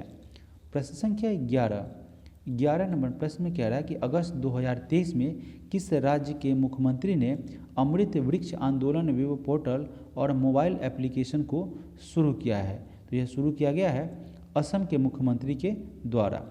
प्रश्न संख्या 12 नंबर प्रश्न में कह रहा है कि राष्ट्रपति द्रौपदी मुर्मू के द्वारा 4 मार्च 2023 को कहां पर स्वच्छ सुजल शक्ति सम्मान 2023 प्रदान किया गया है? तो यह नई दिल्ली में प्रदान किया गया है। राष्ट्रपति द्रौपदी मुर्मू के द्वारा 4 मार्च 2023 को नई दिल्ली में स्वच्छ सुजल शक्ति सम्मान 2023 प्रदान किया गया है। प्रश्न संख्या 13 नंबर प्रश्न कह रहा है कि डैश ने आगंतुकों के लिए ऑनलाइन इलेक्ट्रॉनिक पास बनाने के लिए सुस्वागतम ऑनलाइन पोर्टल लॉन्च किया है। तो यह सर्वोच्च न्यायालय यानी कि सुप्रीम कोर्ट के द्वारा ऐसा पोर्टल सुस्वागतम ऑनलाइन पोर्टल लॉन्च किया गया है। प्रश्न संख्या 14 नंबर प्रश्न में कह रहा है कि केंद्र ने विवाद से विश्वास IMSMEs को राहत यह शुरू की है। इस संबंध में इसमें से कौन सा कथन सही है? अगर बात करें पहले ऑप्शन की तो यह योजना 17 अप्रैल 2023 को शुरू हुई थी और दावों को जमा करने के लिए अंतिम तिथि 30 जून 2023 है। तो यह ऑप्शन हमारा सही हो जाएगा। दूसरे नंबर ऑप्शन में क्या कह रहा है, दूसरे नंबर ऑप्शन में कह रहा है कि यह विवाद से विश्वास IMSMEs को राहत योजना केंद्र सरकार के कृषि एवं किसान कल्याण मंत्रालय के द्वारा यह योजना शुरू की गई है। तो साथियों, यह किसान कल्याण मंत्रालय के द्वारा नहीं, वित्त मंत्रालय के द्वारा इसे शुरू किया गया है। तो इसका यह जो इस प्रकार से यह क्या हो जाएगा, ऑप्शन गलत हो जाएगा। यह वित्त मंत्रालय के द्वारा शुरू किया गया है। एकमात्र ऑप्शन नंबर 1 सही होगा। प्रश्न संख्या 15, हाल ही में साथी पोर्टल और मोबाइल ऐप किस मंत्रालय के द्वारा लॉन्च किया गया है? तो इसे कृषि मंत्रालय के द्वारा लॉन्च किया गया है। केंद्रीय कृषि मंत्री नरेंद्र सिंह तोमर ने साथी पोर्टल ट्रेसिबिलिटी की अगर बात की जाए तो उसे लॉन्च किया है। प्रश्न संख्या 16, भारतीय भाषा उत्सव कार्यक्रम किस शहर में आयोजित किया जाता है? तो इसका आयोजन लखनऊ में किया गया है। यह उत्सव 11 दिसंबर तक जारी रहेगा, जो प्रसिद्ध तमिल कवि सुब्रमण्यम भारती का जन्म दिवस भी है और जिसे भारतीय भाषा दिवस के रूप में मनाया जाता है। प्रश्न संख्या 17, हाल ही में यूनेस्को ने रचनात्मक शहरों के नेटवर्क की अपनी नवीनतम सूची में किस शहर को संगीत शहर के रूप में नामित किया है? यूनेस्को ने रचनात्मक शहरों के नेटवर्क की अपनी नवीनतम सूची में ग्वालियर को, ठीक है, संगीत शहर के रूप में नामित किया है। प्रश्न संख्या 18, सेमिकॉन इंडिया सम्मेलन 2023 किस शहर में आयोजित किया जा रहा है? तो इसका आयोजन जो है वह दिल्ली में किया जा रहा है। ऑप्शन नंबर डी, केंद्रीय मंत्री अश्विनी वैष्णव ने सेमिकॉन इंडिया सम्मेलन 2023 का उद्घाटन किया है। प्रश्न संख्या 19, हाल ही में श्री सोमनाथ संस्कृत विश्वविद्यालय द्वारा प्रकाशित सौराष्ट्र तमिल संगम प्रशस्ति पुस्तक का विमोचन किसने किया है? तो इसका विमोचन जो है वह नरेंद्र मोदी के द्वारा किया गया है। Option number B. प्रश्न संख्या 20, भारतीय वायुसेना अंतर्राष्ट्रीय अभ्यास ब्राइट स्टार 23 में भाग लिया है। यह अभ्यास किस देश में आयोजित किया गया है? तो यह प्रश्न तीसरी बार यह रिपीट हो रहा है, यानी कि तीसरी बार यह प्रश्न आ रहा है। इसका आंसर हो जाएगा मिस्र। मिस्र जो है ऑप्शन नंबर सी हमारा सही आंसर हो जाएगा। प्रश्न संख्या 21, रूस हाल ही में न्यू स्टार्ट संधि से अलग हो गया है। यह संधि किस वर्ष लागू की गई थी? तो यह संधि 2021 में लागू किया गया था, 5 फरवरी 2021 को। रूस यूक्रेन के मध्य जो युद्ध हुआ है, उस युद्ध के बीच रूस के राष्ट्रपति ने एक अहम फैसला लेते हुए न्यू स्टार्ट संधि से रूस को अलग कर लिया है। न्यू स्टार्ट संधि का मुख्य उद्देश्य विश्व की 2 प्रमुख परमाणु शक्तियों के बीच खतरनाक हथियारों की होड़ को समाप्त करना होता है और इस संधि पर 2010 में तत्कालिक अमेरिकी राष्ट्रपति बराक ओबामा और उनके रूसी समकक्ष दिमित्री मेदवेदेव ने हस्ताक्षर किए थे। प्रश्न संख्या 22, शंघाई सहयोग संगठन के 23वें शिखर सम्मेलन का आयोजन किसकी अध्यक्षता में किया गया है? तो इसका आयोजन जो है वह भारत की अध्यक्षता में किया गया है। नरेंद्र मोदी ने 4 जुलाई 2023 को शंघाई सहयोग संगठन यानी कि SCO के 23वें शिखर सम्मेलन की मेजबानी की है। प्रश्न संख्या 23, कौन सा देश सुपरमार्केट में पतली प्लास्टिक थैलियों पर प्रतिबंध लगाने वाला दुनिया का पहला देश बन गया है? तो यह देश बना है न्यूजीलैंड। न्यूजीलैंड जो है वह पतले प्लास्टिक बैगों पर प्रतिबंध लगाने वाला पहला देश बन गया है। प्रश्न संख्या 24, फरवरी 2023 में एयर इंडिया ने किस देश के एयरबस से 250 विमान प्राप्त करने के लिए एक समझौते पर हस्ताक्षर किया है? तो यह जो है फ्रांस के साथ किया गया है। एयर इंडिया ने फ्रांस की एयरबैग से 250 विमान हासिल करने के लिए एक समझौता ज्ञापन पर हस्ताक्षर किया है। प्रधानमंत्री नरेंद्र मोदी ने एयर इंडिया और एयरबस के बीच हुए समझौते पर फ्रांस के राष्ट्रपति इमैनुएल मैक्रों के साथ वर्चुअल बैठक को संबोधित किया। प्रश्न संख्या 25, संयुक्त राष्ट्र विश्व पर्यटन संगठन ने डैश के धोरोडो गांव यानी कि कहाँ के, किस राज्य के धोरोडो गांव को सर्वश्रेष्ठ पर्यटन गांवों में के एक रूप में मान्यता दिया है? यानी कि देखिए, यह संयुक्त राष्ट्र विश्व पर्यटन संगठन के द्वारा किस राज्य के धोर्डो गांव को सर्वश्रेष्ठ पर्यटन गांव के रूप में शामिल किया गया है या मान्यता दिया है? तो यह हो जाएगा गुजरात।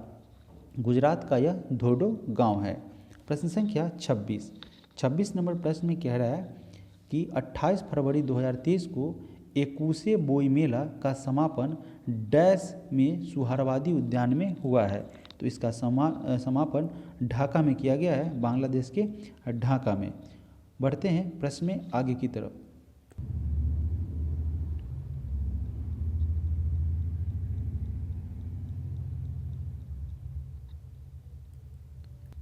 भारत सरकार का राष्ट्रीय ग्रामीण आजीविका मिशन की अगर बात करें तो यह किसके द्वारा चलाया जाता है?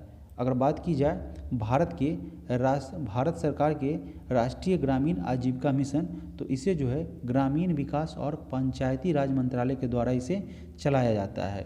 प्रश्न संख्या 8वें नंबर प्रश्न में कह रहा है कि संयुक्त राष्ट्र समर्थित विशेषज्ञों के पैनल के अनुसार पृथ्वी की ओजोन परत के किस वर्ष तक 1980 के स्तर तक पहुंचने की उम्मीद है?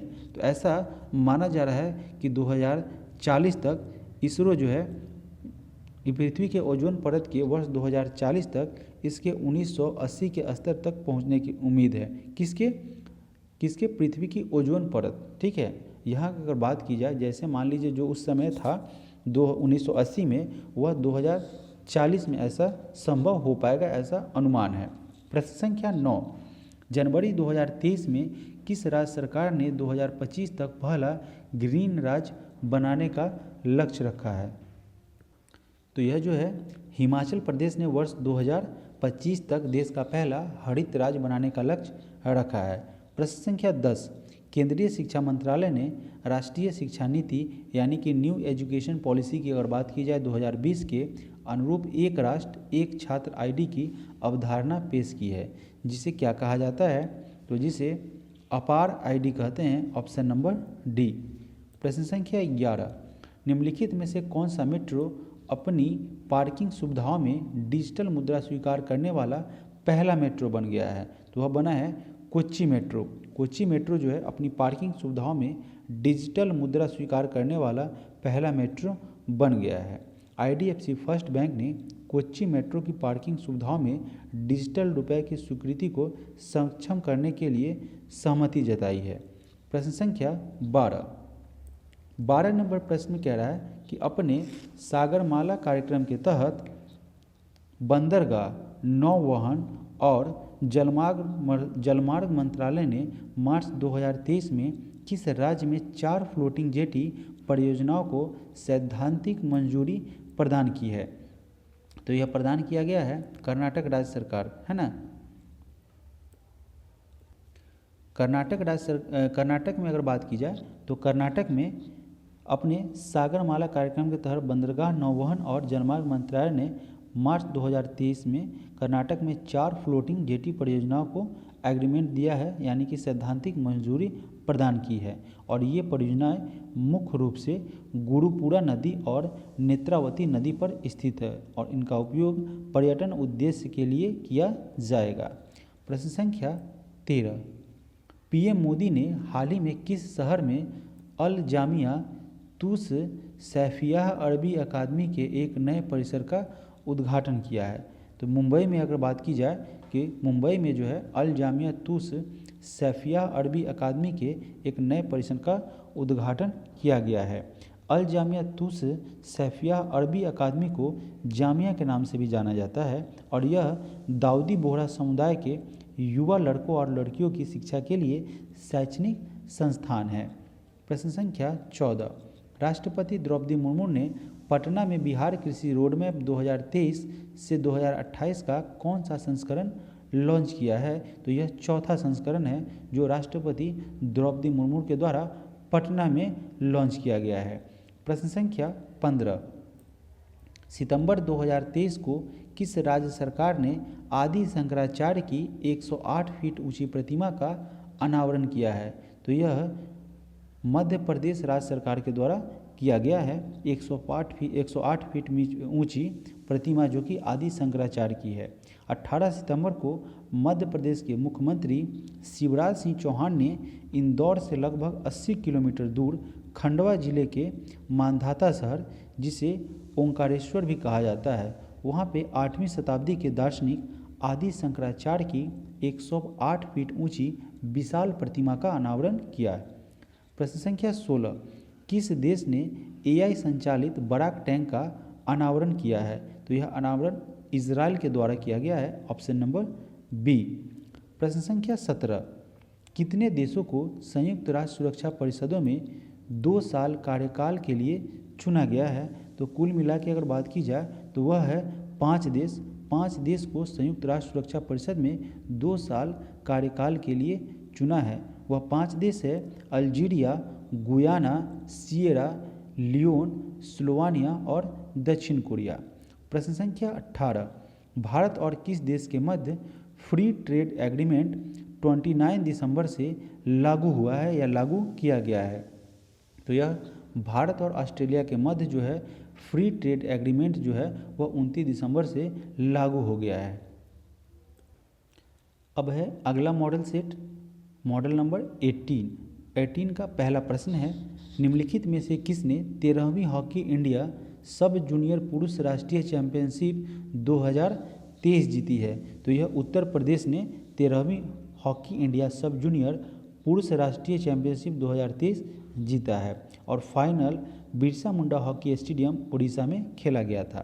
प्रश्न संख्या 2, एशियन गेम्स के इतिहास में जैवलिन थ्रो में स्वर्ण पदक जीतने वाली पहली भारतीय महिला एथलीट कौन बनी है? तो वह बनी है अन्नू रानी।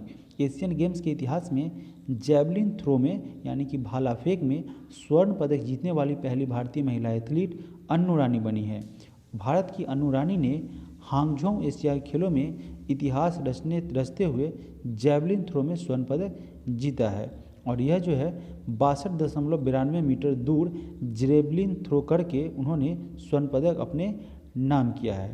प्रश्न संख्या 3, वीरता पदक पाने वाली पहली महिला एयरफोर्स अधिकारी कौन बनी है? तो यह बनी है दीपिका मिश्रा।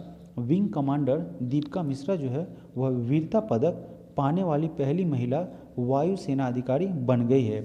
इस अवार्ड की घोषणा पिछले साल स्वतंत्रता दिवस के अवसर पर राष्ट्रपति के द्वारा किया गया था।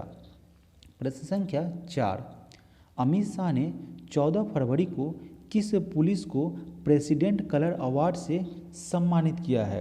तो यह सम्मान दिया गया है हरियाणा पुलिस को। अमित शाह के द्वारा 14 फरवरी को हरियाणा पुलिस को प्रेसिडेंट कलर अवार्ड से सम्मानित किया गया है। भारत के राष्ट्रपति ने 17 जनवरी 2022 को हरियाणा पुलिस की व्यावसायिकता के प्रति प्रतिबद्धता और मानवता की सेवा में उच्च रैंक के अच्छे ट्रैक रिकॉर्ड के लिए इस पुरस्कार को मंजूरी प्रदान की थी। प्रश्न संख्या 5, कारगिल एक यात्री की जुबानी नामक पुस्तक का विमोचन किया गया है। यह पुस्तक किसने लिखी थी? तो इस पुस्तक को ऋषि राज के द्वारा लिखा गया था।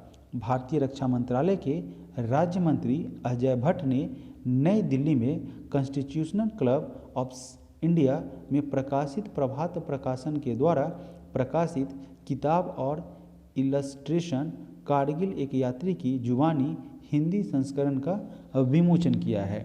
यह किताब जो है वह कारगिल युद्ध के शहीदों को श्रद्धांजलि अर्पित करती है। प्रश्न संख्या 6, हाल ही में एक नई आर्टिफिशियल इंटेलिजेंस कंपनी XAI किसने लॉन्च की है? तो इसे टेस्ला स्पेसएक्स के CEO और ट्विटर के मालिक एलन मस्क के द्वारा एक नई artificial intelligence company XAI launch की गई है। XAI को OpenAI, गूगल और एंथ्रोपिक जैसी कंपनियों से प्रतिस्पर्धा करने के लिए लॉन्च किया गया है। मस्क ने यानी कि एलन मस्क ने कहा है कि वह ट्रूथ GPT या अधिकतम सत्य की खोज करने वाला AI लॉन्च करेंगे। एलन मस्क OpenAI के सह संस्थापक थे। उन्होंने 2018 में कंपनी बोर्ड से इस्तीफा दे दिया था। प्रश्न संख्या 7, भारत का पहला एग्री चैटबॉट जिसे अम्मा कृसाई किस राज्य या केंद्र शासित प्रदेश में लॉन्च किया गया है? तो इसे जो है उड़ीसा में लॉन्च किया गया है। उड़ीसा के राज्यपाल प्रोफेसर गणेशी लाल ने कृषि ओडिशा 2023 के समापन सत्र में कृषि क्षेत्र के लिए भारत का पहला AI चैटबॉट अम्मा कृषाई लॉन्च किया। प्रश्न संख्या 8, किस राज्य सरकार ने इतवारी स्टेशन का नाम बदलकर नेताजी सुभाष चंद्र बोस इतवारी करने का फैसला किया है? तो यह किया गया है महाराष्ट्र सरकार के द्वारा नागपुर जिले के इतवारी स्टेशन का नाम बदलकर नेताजी सुभाष चंद्र बोस इतवारी करने का फैसला किया गया है। प्रश्न संख्या 9, सरकार ने 14 मार्च को डैश सीमा परियोजनाओं को तेजी से ट्रैक करने के लिए समितिका का गठन किया है। तो भारत चीन की अगर बात की जाए, भारत सरकार के द्वारा 14 मार्च को भारत चीन सीमा परियोजनाओं को तेजी से ट्रैक करने के लिए समिति का गठन किया गया है। प्रश्न संख्या 10, 26 जनवरी 2024 को गणतंत्र दिवस समारोह के लिए मुख्य अतिथि बनने के लिए PM मोदी ने किसे आमंत्रित किया है? तो यह आमंत्रण दिया गया था जो बाइडेन को, ऑप्शन नंबर डी।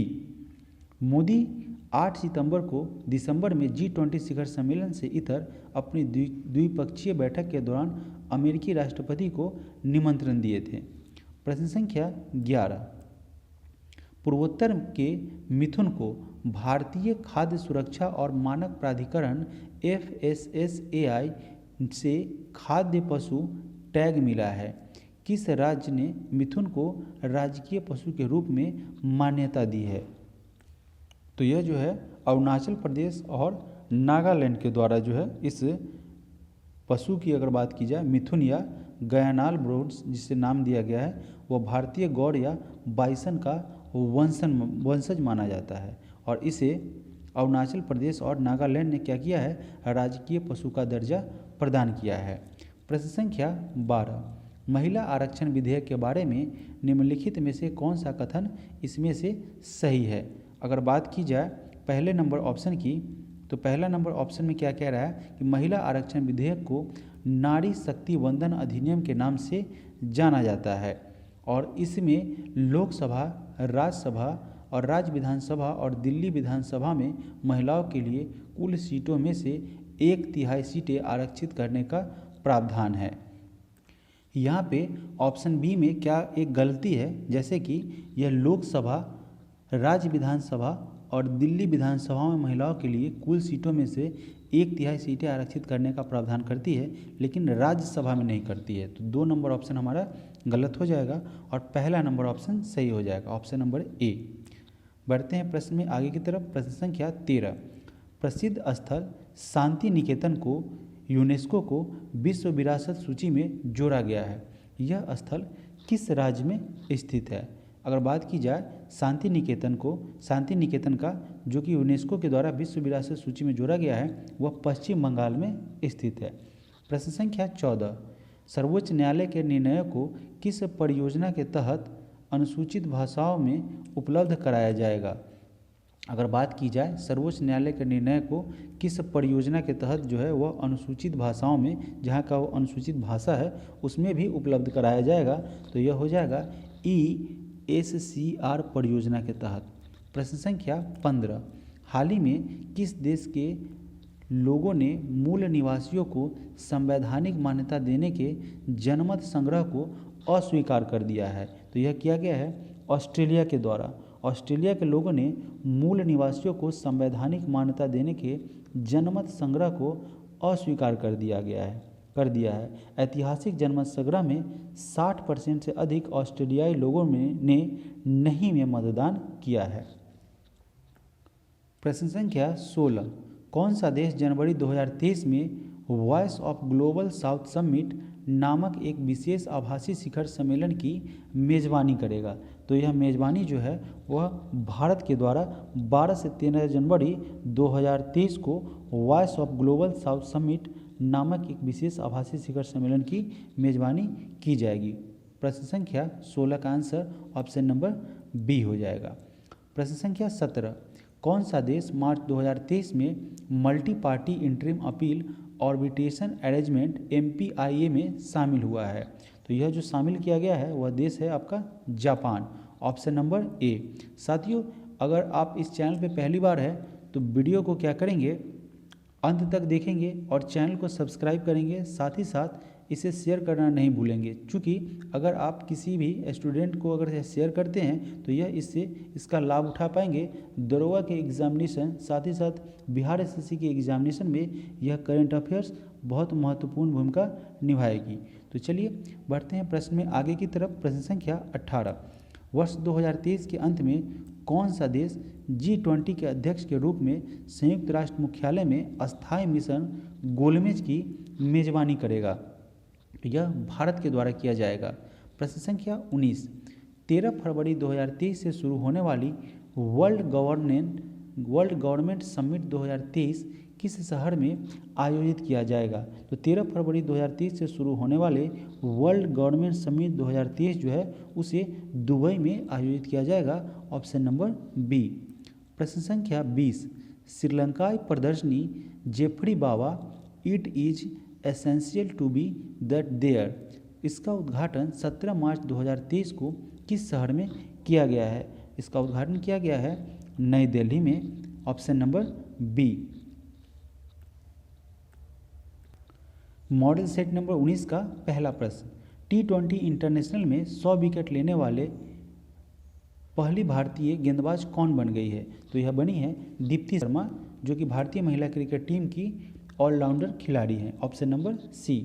प्रश्न संख्या 2, एच.एस. प्रणय ने डेनमार्क के कोपेनहेगन में आयोजित BWF विश्व चैंपियनशिप 2023 का कौन सा पदक जीता है? तो यह पदक हो जाएगा कांस्य पदक, यानी कि ब्रोंज मेडल। ऑप्शन नंबर सी।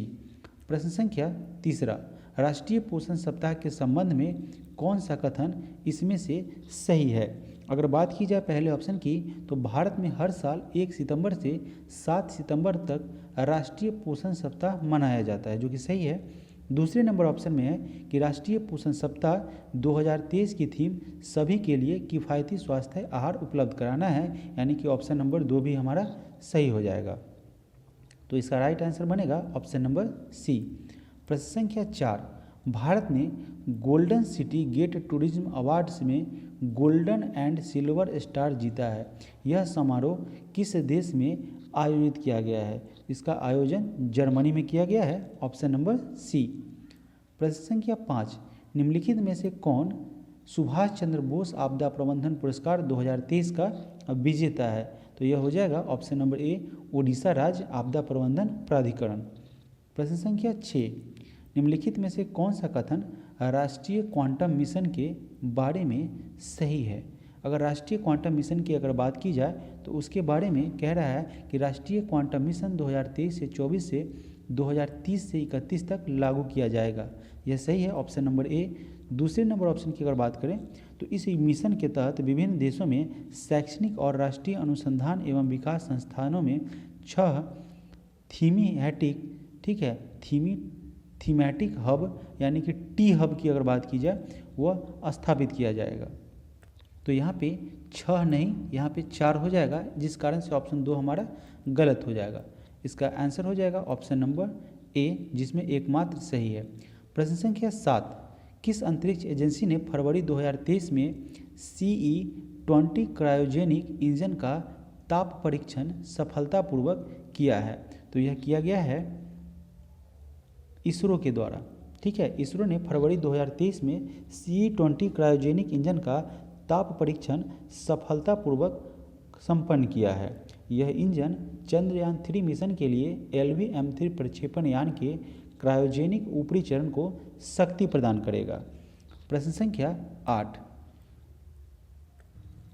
सोलर अल्ट्रावायलेट इमेजिंग टेलीस्कोप का निर्माण किसके द्वारा किया गया है? इसका निर्माण IUCAA के द्वारा किया गया है। पुणे स्थित inter university centre of astronomy and astrophysics, ठीक है, इसके द्वारा इसने एक अनोखा space telescope solar ultraviolet imaging telescope, जिसे SUIT के नाम से जानते हैं, उसका निर्माण किया है। Option number B. प्रश्न संख्या 9, डिजिटल भुगतान जागरूकता सप्ताह 2023 के अवसर पर भारतीय रिजर्व बैंक ने 6 मार्च को मिशन डैश लॉन्च किया है। तो तो अगर बात की जाए तो हर भुगतान डिजिटीकरण जो है, हर भुगतान जो है वह डिजिटल के माध्यम से होगा, ऐसा सप्ताह जो है वह भारतीय रिजर्व बैंक के द्वारा 6 मार्च को घोषित किया गया है।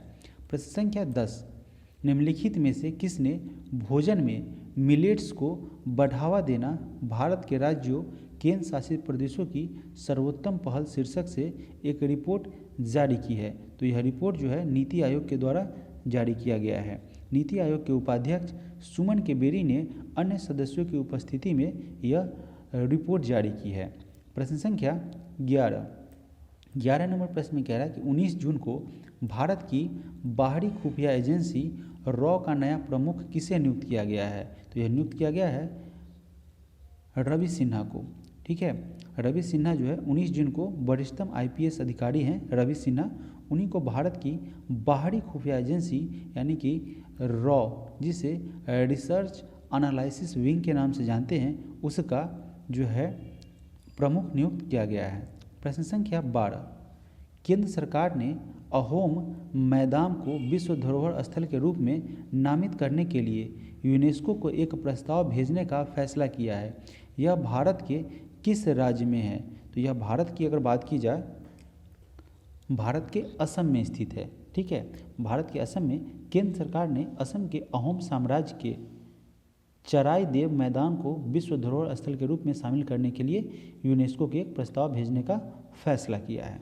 प्रश्न संख्या 13, फरवरी 2023 में केंद्र सरकार ने KTF और डैश को आतंकवादी संगठन घोषित किया है। तो यह किया गया है जम्मू कश्मीर और Ghaznavi force, option number B. प्रश्न संख्या 14, फरवरी 2023 में जारी making the digital ecosystem disabled friendly, इस शीर्षक वाली रिपोर्ट में किसे दिव्यांग व्यक्तियों के लिए भारत का सबसे सुलभ ऐप नामित किया है? तो यह जो है फरवरी 2023 में जारी making the digital ecosystem disabled friendly, इस शीर्षक वाली एक रिपोर्ट में व्हाट्सएप को दिव्यांग व्यक्तियों के लिए भारत की सबसे सुलभ ऐप नामित किया गया है, ऑप्शन नंबर डी। प्रश्न संख्या 15, G20 sustainable finance working group की बैठक कहाँ आयोजित की गई है? तो इसका आयोजन जो है वाराणसी में किया गया है, जिसमें इस बैठक में 20 देशों के 80 प्रतिनिधि भाग ले रहे हैं और इस बैठक के लिए 3 प्राथमिकता डाले क्षेत्रों की रूपरेखा तैयार की गई है। प्रश्न संख्या 16, 14 अक्टूबर 2023 को भारत के बाहर किस देश में विशालतम अंबेडकर प्रतिमा का अनावरण किया जाएगा? तो यह इसका अनावरण किया जाएगा यूनाइटेड स्टेट ऑफ अमेरिका में। हालांकि यह किया जा चुका है और यह किया गया है 14 अक्टूबर 2023 को। प्रश्न संख्या 17, WHO ने, वर्ल्ड हेल्थ ऑर्गेनाइजेशन ने मलेरिया की दूसरी वैक्सीन को मंजूरी दे दी है। इसे ऑक्सफोर्ड विश्वविद्यालय ने डैश की मदद से विकसित किया है। तो इसको विकसित किया गया है सीरम इंस्टीट्यूट ऑफ इंडिया के द्वारा, इसकी मदद से इसे विकसित किया गया है। सीरम इंस्टीट्यूट ऑफ इंडिया ने कहा है कि विश्व स्वास्थ्य संगठन वर्ल्ड हेल्थ ऑर्गेनाइजेशन ने बच्चों में मलेरिया की रोकथाम के लिए एक नए टीके R21 मैट्रिक्स M को मंजूरी दी है। प्रश्न संख्या 18 नंबर प्रश्न में कह रहा है कि भारत OIML प्रमाण पत्र जारी करने वाला कौन सा देश बन गया है? तो ऐसा करने वाला भारत 13वां देश बन गया है। यह घोषणा जो है केंद्रीय उपभोक्ता मामलों के मंत्रालय के द्वारा 14 सितंबर को नई दिल्ली में की गई थी, जो भारत की मेट्रोलॉजिकल क्षमताओं में एक महत्वपूर्ण क्षण को चिन्हित करता है। प्रश्न संख्या मॉडल नंबर सेट नंबर 20 का जो है प्रश्न संख्या 1। पहला प्रश्न है कि कौन सा शहर भारत की पहली फार्मूला ई रेस की मेजबानी कर रहा है? तो यह किया जा रहा है हैदराबाद के द्वारा। केंद्रीय मंत्री अनुराग ठाकुर ने 11 फरवरी 2023 को हैदराबाद में फार्मूला ई चैंपियनशिप को हरी झंडी दिखाकर रवाना किया। प्रश्न संख्या 2, वर्ष 2022 का शांति स्वरूप भटनागर पुरस्कार के लिए कितने वैज्ञानिकों को चुना गया है? तो इनमें से कुल 12 वैज्ञानिकों को चुना गया है वर्ष 2022 के शांति स्वरूप भटनागर पुरस्कार के लिए। यह पुरस्कार हर साल 45 वर्ष से कम आयु के वैज्ञानिकों को दिया जाता है और इस पुरस्कार के तहत 5 लाख रुपए पुरस्कार और प्रशस्ति पत्र दिया जाता है। प्रश्न संख्या 3, तीसरे नंबर प्रश्न में कह रहा है कि विश्व पर्यावरण दिवस के संबंध में कौन सा कथन इनमें से सही है। देखिए, पहला ऑप्शन है कि पर्यावरणीय कारकों के प्रभाव के बारे में जागरूकता बढ़ाने के लिए प्रतिवर्ष 26 सितंबर को विश्व पर्यावरण स्वास्थ्य दिवस मनाया जाता है, तो यह ऑप्शन हमारा सही है। दूसरा ऑप्शन है इस वर्ष की theme global environment public health standing up to protect everyone's health is and every day. यह जो है इसमें से ऑप्शन नंबर दोनों आपका सही हो जाएगा। प्रश्न संख्या 4, मानसून पुस्तक का विमोचन किसने किया है। इस पुस्तक का विमोचन, मानसून पुस्तक का विमोचन अभय के द्वारा किया गया है। प्रश्न संख्या 5, भारत के पहले चैट जीपीटी संचालित एआई चैटबॉट लेक्सी को किस फिनटेक कंपनी ने लॉन्च किया है। तो इसे वेलोसिटी के द्वारा लॉन्च किया गया है।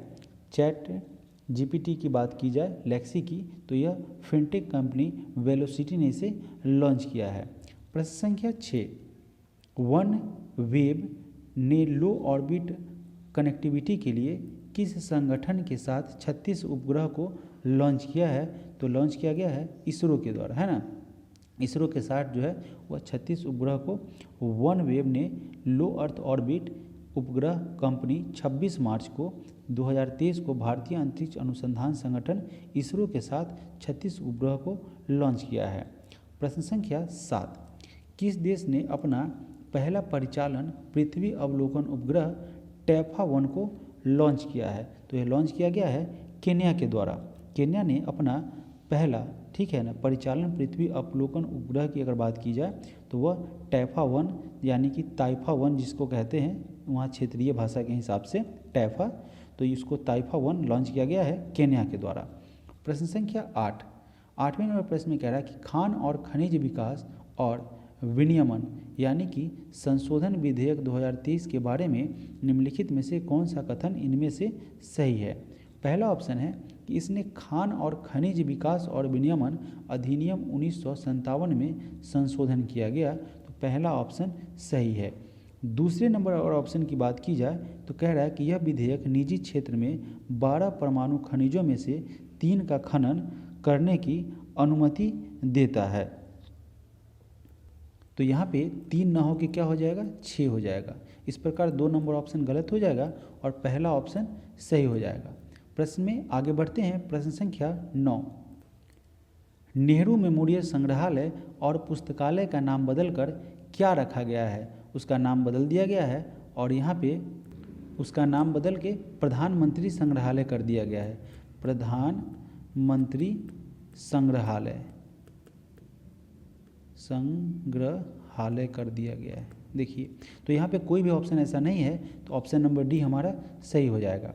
प्रश्न संख्या 10, हाल ही में आज़ादी के 100 वर्ष पूरा होने के लक्ष्य की ओर बढ़ते हुए सरकार ने अमृत काल को डैश नाम दिया है। तो उसका नाम दिया गया है कर्तव्य कौल, ऑप्शन नंबर बी। प्रश्न संख्या 11, स्वास्थ्य मंत्री मनसुख मंडाविया ने हाल ही में ड्रग्स गुणवत्ता विनियमन और प्रवर्तन पर चिंतन शिविर का उद्घाटन किया। 26 फरवरी 2023 को यह शिविर कहाँ शुरू हुआ है। तो इसकी शुरुआत की गई हैदराबाद में। हैदराबाद से 40 किलोमीटर दूर कान्हा शांति वनम में इसकी शुरुआत की गई है। प्रश्न संख्या 12, हाल ही में प्रेस सूचना ब्यूरो यानी कि पीआईबी के प्रधान महानिदेशक का पदभार किसने ग्रहण किया है। तो यह पद जो है मनीष देसाई को दिया गया है। उन्होंने पीआईबी के प्रधान महानिदेशक पद का पदभार ग्रहण किया है।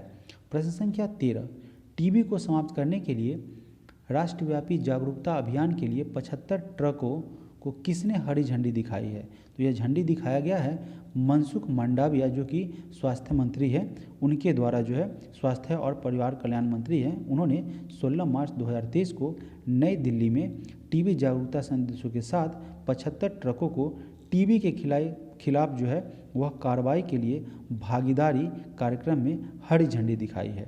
प्रश्न संख्या 14 नंबर प्रश्न में कह रहा है कि म्यांमार जुंटा ने आपातकाल की स्थिति को 6 महीने और बढ़ा दिया है। म्यांमार में आपातकाल की घोषणा कब की गई थी? वहाँ पे आपातकाल की घोषणा फरवरी 2021 में की गई थी।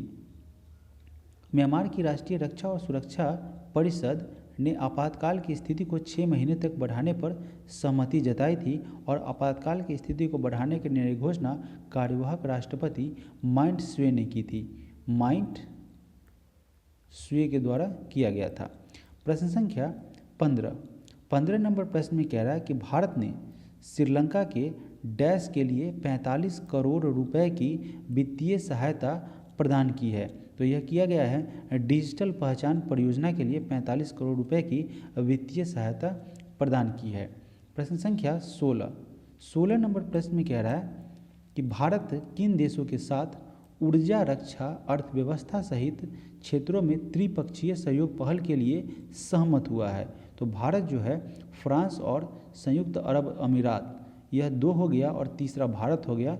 इन तीनों के मध्य जो है अर्थव्यवस्था सहित क्षेत्र में ऊर्जा, अर्थव्यवस्था और रक्षा क्षेत्र में त्रिपक्षीय सहयोग पहल के लिए सहमत हुआ है। Option number B. अगला प्रश्न है प्रश्न संख्या 17। हाल ही में किस देश में गुइलेन बैरे सिंड्रोम के चलते राष्ट्रीय स्वास्थ्य आपातकाल की घोषणा की गई है? तो यह घोषणा किया गया है पेरू में। ठीक है, पेरू ने एक दुर्लभ न्यूरोलॉजिकल विकार यानी कि एक बीमारी कहिए गुइलेन बैरे सिंड्रोम में वृद्धि के कारण स्वास्थ्य आपातकाल की घोषणा की है। इस महामारी को रोकने के लिए देश में 90 दिनों का आपातकाल की घोषणा किया गया है। प्रश्न संख्या 18 नंबर प्रश्न में कह रहा है कि सैनिकों को श्रद्धांजलि देने के लिए NCERT ने किस कक्षा में राष्ट्रीय युद्ध स्मारक पर एक अध्याय शामिल किया है? तो यह किया गया है कक्षा 7 के लिए। ठीक है, यह अध्याय जो है, इस अध्याय में का शीर्ष a homes to our brave soldier है और यह राष्ट्रीय युद्ध स्मारक के इतिहास, महत्व और अवधारणा पर प्रकाश डालता है। यह चैप्टर कक्षा 7वीं में इसी वर्ष से पढ़ाया जाने लगा है। चलिए, इस तरीके से साथियों इस ज्ञान बिंदु का सेट नंबर 11 से लेकर सेट नंबर 20 तक को हम लोगों ने कंप्लीट किया है। मिलेंगे आपसे नेक्स्ट वीडियो में, जिसमें हम लोग 21 नंबर मॉडल सेट से 30 नंबर मॉडल सेट को कंप्लीट करेंगे। तो बने रहिए इस चैनल के साथ। पहली बार हैं तो ज़रूर सब्सक्राइब करेंगे, वीडियो को लाइक करेंगे और शेयर करेंगे। Thank you so much.